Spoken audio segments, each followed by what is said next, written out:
Ever wonder how thousands of tiny parts stay stuck to your phone's circuit board? It's not magic, it's reflow soldering. First, a machine spreads solder paste, a sticky mix of metal powder and flux, onto the board like icing a cake. Next, robotic arms shoot tiny microchips onto the sticky paste at lightning speed.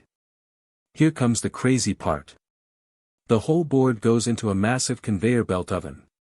It slowly heats up to activate the flux, then blasts to over 450 degrees Fahrenheit. The metal powder melts into liquid, perfectly fusing every single component in seconds. Finally, it cools down, locking everything in place. It's basically extreme high-tech baking. Subscribe for more tech facts.